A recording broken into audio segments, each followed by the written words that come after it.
All right, here we go. Thanks again, everybody, for joining. We've got a good crowd, more than I expected, actually. So thank you for joining us. That's great. Again, I'm Caleb Chamberlain. I'm the CEO and co-founder at OSH Cut. And today we're going to walk through our multi-part ordering capabilities here. We've really early on, we realized that sheet metal is very much a job level, like multi-part ordering process. It's actually very rare that any serious sheet metal job or plate job or tube cutting now involves just a single part. Almost always there's multiple. I recall 6 years ago when we first launched our app, I recall watching the server logs as a customer uploaded parts one at a time over the course of an entire hour and uploaded 100 unique parts. And it just took forever, and I was so embarrassed. Um, and so within 6 months, we had a version 2 of our service launched that allowed people to upload multiple parts.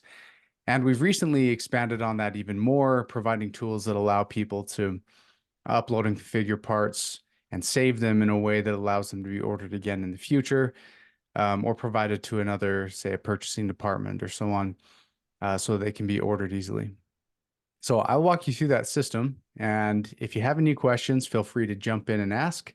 I'll keep an eye on it and answer them as they come. Or if they're longer questions, then I can answer them at the end.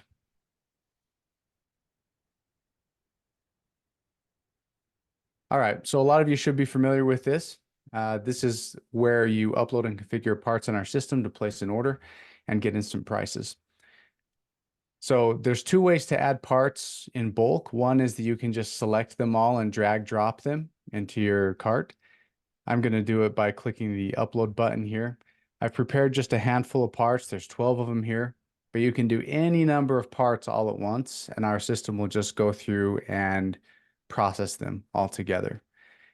One of the things that simplifies configuration is you can go in and configure each individual part like this, or you can click this checkbox up here and it selects everything, or you can just choose what to select on the side here. And now I'm configuring multiple parts at once. And then there's this menu up at the top that lets you set units, choose a material, and select finishing options for all the selected parts. So I've left this tube part deselected because you don't select units on a tube part with a 3D model. And also the material is going to be different. So I just set the units to inches. And now I'm going to set the material. And we'll do 16 gauge A1008 cold rolled steel. And there they all are. And now to configure this last part, I'll just select its material. It's a 1 inch by 1 inch by 0.065 inch wall tube. And that's that. Now we have the price. So 12 parts, and that took us, 2 minutes maybe. Depending on the size and complexity of the order, or if there are different materials, of course, that can take a little longer. But additionally, one thing that we realized again early on was that really sheet metal needs to be priced at the job level, meaning if I increase the quantity of one part, any other part in that order actually benefits it. It spreads the setup and other costs out across all the parts. So if I change the quantity of this part, for example, then the price on all the parts is affected, not just the one I changed. So increasing the quantity and adding additional parts always helps the price, no matter how many parts you're configuring. So I'll go through and just put a quantity 10 of all these parts, maybe a few less, a few more of some. Okay, and then once everything's configured and ready to go, this is another big win, is that sheet metal jobs actually need to be nested. And we realize this again, sometimes we would quote on a job and frankly be a little embarrassed that we overbid on material, and we would have to go in and fix it after the fact. So what we've done here, and this checkout experience might look a little new for some of you. This is rolling out as we speak to a percentage of customers, and it should be rolled out completely within the next 2 weeks. But you can actually see the nesting results. So I can look at the parts that I just added to my cart. All the green area is what I'll be billed for if I place this order. and all the gray area is not billed. So you can kind of see how that fits together. If there are any parts that fit inside a part, then effectively their material cost is completely eliminated in the order. And you can kind of see that there's some savings applied during checkout here.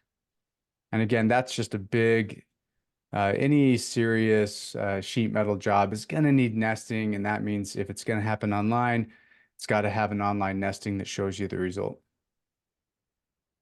There's also another way that you can configure and save parts. And that is once you have the part uploaded, you can actually click this button that says Save to Part Library.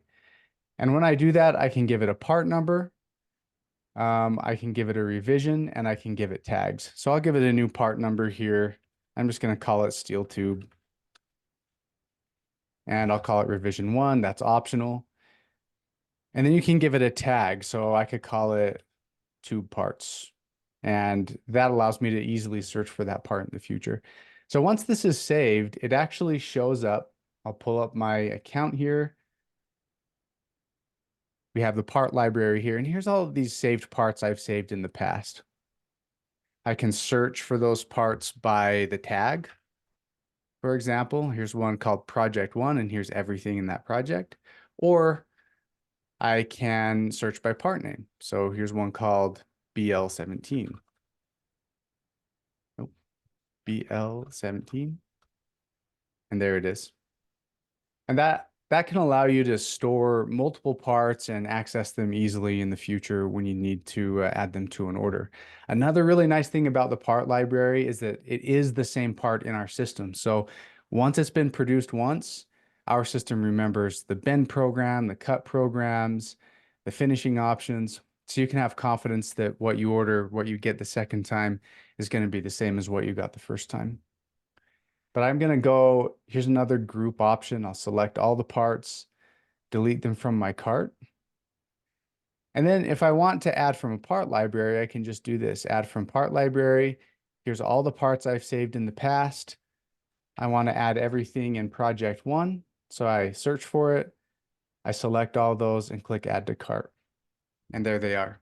Now, one thing that this does not do is remember the quantities. So let's say this is actually an assembly and it takes 5 of these, 10 of these, and 2 of these, for example. There's 2 different ways that I can configure the system to remember this to make it easy to order in the future. One is I can click Save for Later. I'll just call it Test Parts, and then hit Save Cart. And then that collection of parts with those quantities is actually saved in my account, and I can just add those to cart just like I did before, and it remembers the quantity of all those parts. So that can make it really easy if you want to kit something out or order the same assembly multiple times.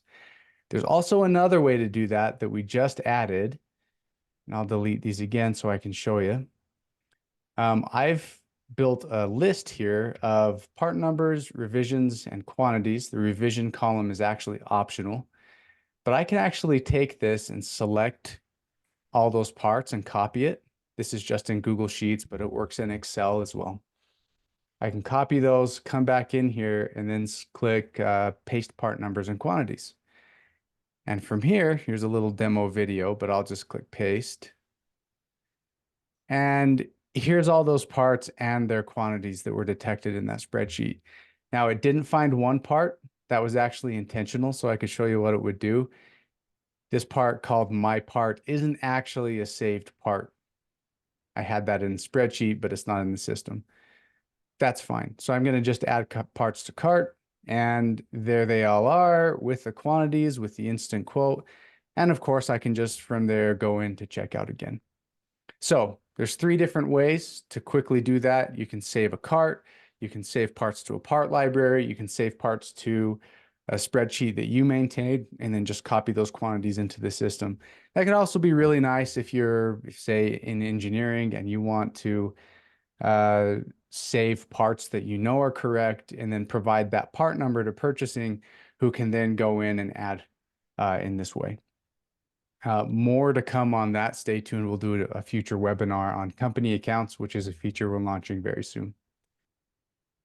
Another thing that this system does, and it looks like we've got a question about that, is our system does do instant DFM on the system here. And we have a comment from someone saying often you can't bend this type of material or something over this length. I will say the comment is, I get told we cannot bend over 44-inch type responses.